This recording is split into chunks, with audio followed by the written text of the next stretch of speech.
We're going to make it crystal clear that our military, the Japanese self-defense forces, our allies here in South Korea, and all of our allies across the region are fully prepared military to defend, options. to defend our nations and to take what action is necessary to defend our homeland. That interview with NBC Lester Holt aired a bit earlier today. Vice President Mike Pence speaking from the Winter Games now, South Korea, saying the U.S.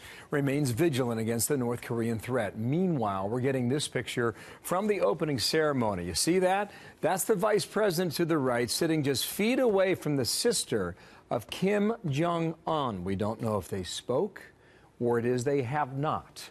Michael Waltz, former Green Beret commander, former counterterrorism advisor to Vice President Dick Cheney. How you doing, Michael? And good morning to you. Good, Bill. Thank you. There's a lot to examine here. It's really been a long time since we've had an Olympic Games where you've had this level of political tension that rides underneath the games. Now, what do you think of the Vice President mirroring the leaders in South Korea and in North Korea as well for the next week? Well, it's just interesting. You mentioned the visual of him sitting next to a member of the Kim family. This is the first time Kim Jong-un or the Kim family has sent someone to South Korea in decades, and they're doing it to reemphasize the inter-Korean, the North Korean and South Korean relationship, and to try to drive a wedge between South Korea and the United States. I think the Vice President and the President's strategy is absolutely right to maintain maximum pressure, to tell and send the signal to both China and North Korea that we are not going to let up, that this isn't going to work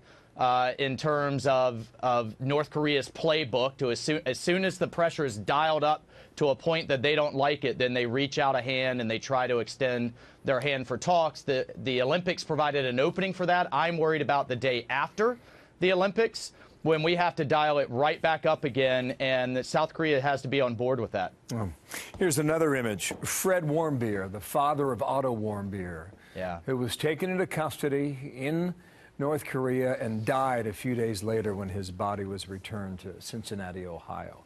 That's a powerful image and a strong reminder for a lot of people watching from all over the world, but especially in the peninsula.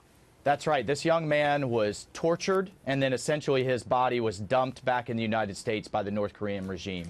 And let's remind folks that there are other Americans still being held hostage by the North Korean regime. There is a lot at stake here, aside from the missile program and aside from their cyber attacks. We have American lives at stake. What level of pressure is on the South Korean leaders?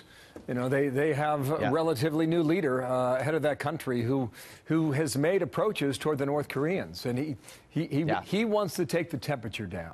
Has he been effective President Moon is under a lot of pressure to have a very smooth Olympics without missiles and other things flying overhead, which is understandable. But remember, he is a liberal in their political system, and if he returns to what the Koreans call the sunshine policy, which is extended diplomatic talks, trade, aid flowing back into the North, I think there's going to be a real wedge between the United States position and their position, and we've seen time and time again the North Koreans do this to buy time to advance their program, and the Chinese are going to be cheering on extended talks after the Olympics because it takes the heat off of them as well. The Trump team is well aware of that, obviously, and that's why Mike Pence is there. Do you think a wedge is possible? I do think so. I think President Moon, he came into office really espousing this kind of renewed diplomatic relationship and to dial down pressure. The North Koreans haven't exactly allowed him to do that by having extended missile launches and tests and their kind of bellicose rhetoric. But I think now that the pressure dialed up to the point where they can't stand it anymore, now that I think the North Koreans are going to want to sit down for talks, and that's where the problem's going to be. That could be. I don't see the wedge just yet. Perhaps in the end, that's what is revealed to us, as you mentioned, in March when the Olympic Games are over. There was a stunning sight last night on television.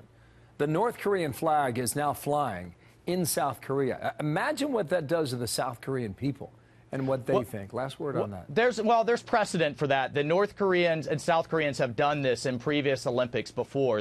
We can't underestimate the desire in South Korea to see this resolved peacefully, obviously, because the military option is so bad. I just think the way to get to that peaceful resolution is through maximum pressure on North Korea and China. Thank you, Michael. Good to have you on today. All right, Michael Waltz, they're live in Washington, D.C. We'll watch the games as they unfold. Thank you, sir.